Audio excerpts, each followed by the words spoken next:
Very good morning to all of you. मैं हूं वंदना भारती और आप देख रहे हैं commodity insights with Vandana Bharati. और कुछ ट्रेंड्स यहाँ पे फिर से निकल के यहाँ पे आए हैं और आज बात होगी यहाँ पे क्रूड ऑयल की। क्रूड ऑयल में यहाँ पे ओपेक में जो प्रोडक्शन है दिसंबर के महीने में वो कम हुआ है और रशिया में भी कम हुआ है। साथ में यहाँ पे कोल्डर वेदर है और एपीआई की इन्वेंट्रीज जो है वो एक्सपेक्टेशन से ज्यादा घट के आई हैं। ये सब रीजन है जिसकी वजह से हम लोगों ने क्रूड ऑयल में एक अपसाइड आता हुआ देखा है। एक बार इस न्यूज़ को भी शेयर कर लेते हैं क्योंकि ये काफ़ी इम्पोर्टेंट है। जब हम बात करते हैं ट्रेडिंग की तो न्यूज़ काफ़ी इम्पोर्टेंट हो जाता है यहाँ पे, और ये मैंने आपको शेयर किया है। रशिया का जो ऑयल प्रोडक्शन है वो भी यहाँ पे कम हुआ है। ओपेक के बारे में भी उन्होंने यही कहा है कि यहाँ पे ओपेक का जो ऑयल प्रोडक्शन है वो यहाँ पे कम हुआ है। Data from Reuters showed oil production by countries in OPEC of organization exporting countries fell in December with maintenance activity in UAE। तो यहाँ पे आप देख सकते हैं कि यहाँ पे भी फॉल हुआ है, रशिया में भी यहाँ पे फॉल हुआ है, यानी कि ओपेक प्लस जो है वो यहाँ पे फॉल की तरफ इंडिकेशन दे रहा है। और एक चीज और है यहाँ पे कि एपीआई की जो इन्वेंट्रीज है वो भी यहाँ पे बढ़ के घट के आई है, एक्सपेक्टेशन से ज्यादा यहाँ पे घटी है, जिसकी वजह से प्राइसेस में हम लोगों ने उछाल आता हुआ देखा है। अगर यहाँ पे हम देखें यूएस ऑयल को, यानी कि नाइमेक्स में क्रूड ऑयल क्या ट्रेड हो रहा है, तो आप देखेंगे मैंने एक $78.46 का करा था कि अल्टीमेटली यहाँ पे $78.46 तक आ सकता है। और अब यहाँ पे जो नेक्स्ट टारगेट है वो अगर यहाँ से मार्केट बढ़ती है तो $76 का यहाँ पे इजीली हो सकता है, क्योंकि ऑलरेडी $74.8 के करीब यहाँ पे क्रूड आ चुका है। तो नेक्स्ट हम यहाँ पे $76.17 तक का जो लेवल है वो आता हुआ यहाँ पे देख सकते हैं। लेकिन यहाँ पे संभल के ट्रेड करने की बात है, क्योंकि अब प्राइसेस जो है वो काफी ज्यादा हायर साइड की, और हमें पता है कि सप्लाई साइड जो है वो बहुत ज्यादा है यहाँ पे। लेकिन एक चीज इसके साथ आपको बताना चाहूंगी और भी ज्यादा जो इम्पोर्टेंट है जानना, अपना जो 5 साल का एवरेज होता है ना क्रूड इन्वेंट्रीज का, तो अभी जो इन्वेंट्री चल रही है वो 5 साल का जो एवरेज का लोअर लेवल होता है उसके पास यहाँ पे, यानी कि 5 साल के एवरेज से अपना जो करंट जो यूएस का चल रहा है इन्वेंट्रीज वो लोअर लेवल पे, हायर लेवल पे ना होके बिल्कुल लोअर साइड है, लोअर बैंड पे है। कल मैं वो आपसे डेटा भी शेयर कर दूंगी, जिसकी वजह से प्राइसेस जो है वो ऊपर की तरफ है। अब आज पहले क्रूड की ही बात कर लेते हैं। 6400 तक मैंने बोला था आपको कि प्राइसेस जो है एक अपसाइड जो है वो देखेगा। 6400 ऑलरेडी यहाँ पे क्रॉस हुआ है। और यहाँ पे अब मुझे लग रहा है कि एक यहाँ पे अगर आप देखेंगे ना तो आपको हर्डल दिख रहा होगा 6493 के करीब करीब करीब, इसको मान लीजिए 6500।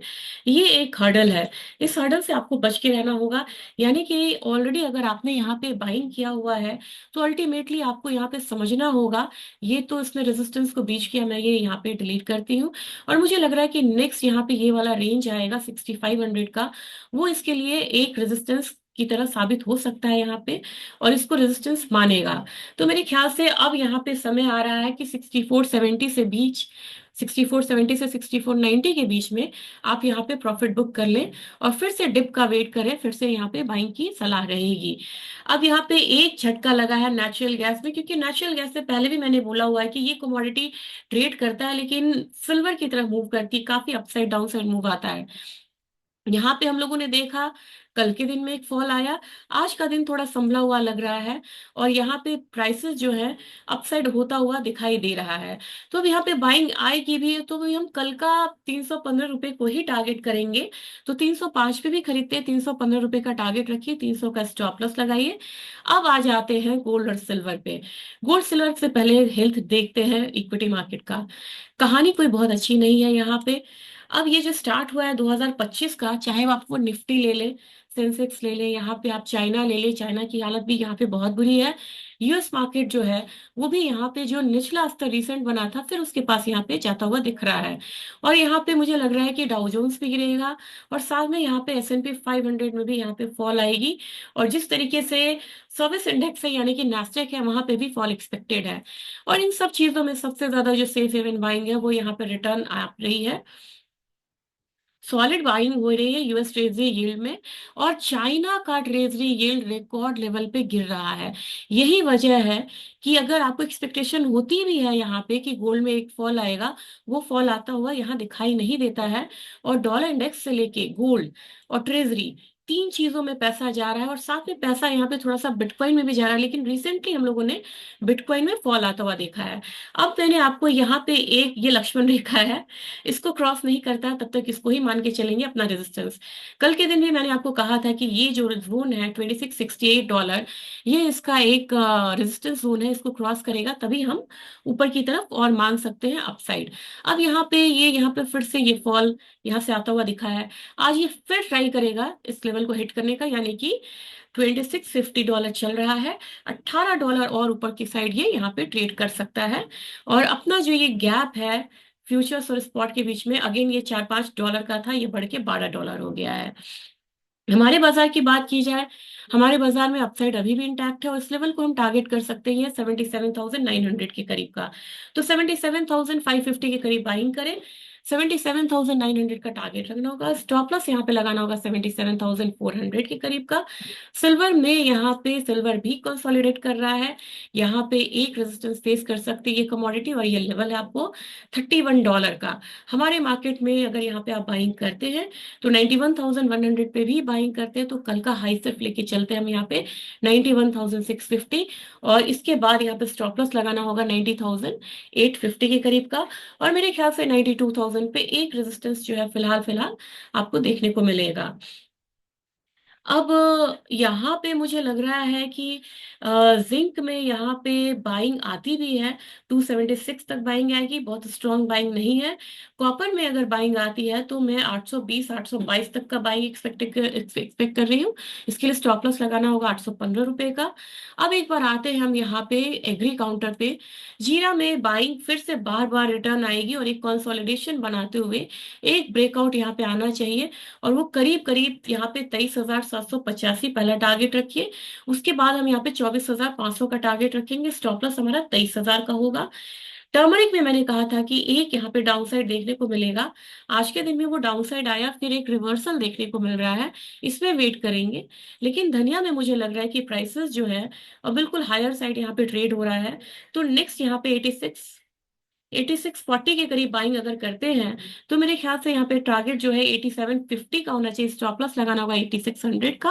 और साथ में कैस्टर में अब थोड़ी सी यहाँ पे नरमी आई है, तो कैस्टर को आज थोड़ा सा अवॉइड करेंगे।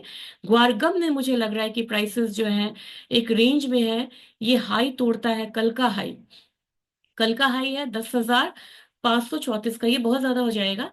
10,500 से ऊपर जाए तो यहाँ पे आप बाइंग करिए। 10,650 का टारगेट होगा। स्टॉप लॉस लगाना होगा ₹10,440 का।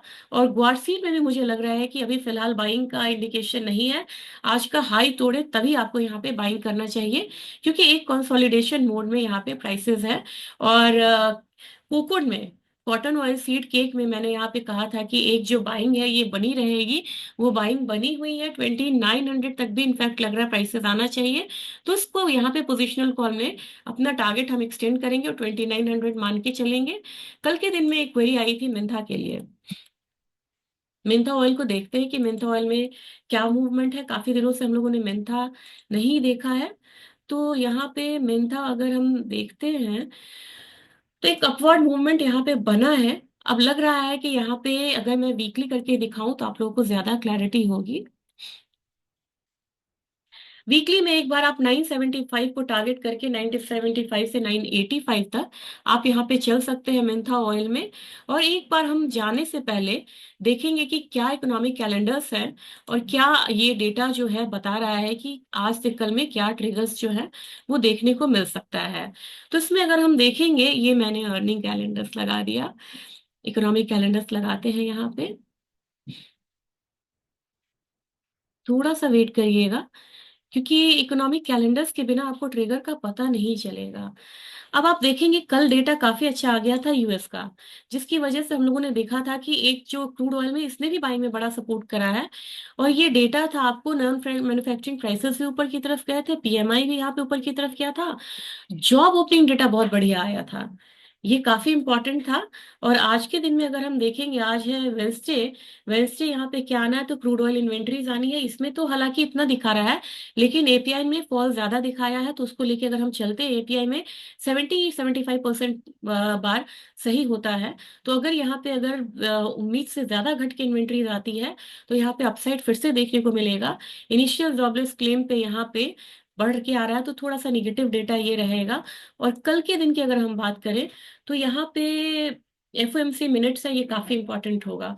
तो इन डेटास पे हम ध्यान रखते हुए हम ट्रेड यहाँ पे करेंगे। और आज के दिन में बात की हुई है कि नेचुरल गैस में बाय करना है, गोल्ड सिल्वर बाय करना है, कॉपर में बाय करना है, क्रूड में बाइंग करनी है, लेकिन प्रॉफिट बुकिंग की भी सलाह है। और बाइंग करनी है आपको जीरे में और क्वारकम में। तो वीडियो को जरूर रेफर करिएगा जब आप ट्रेडिंग कर रहे हैं यहाँ पे, और शेयर करिए, सब्सक्राइब करिए। थैंक यू, आपका दिन शुभ हो। Happy trading.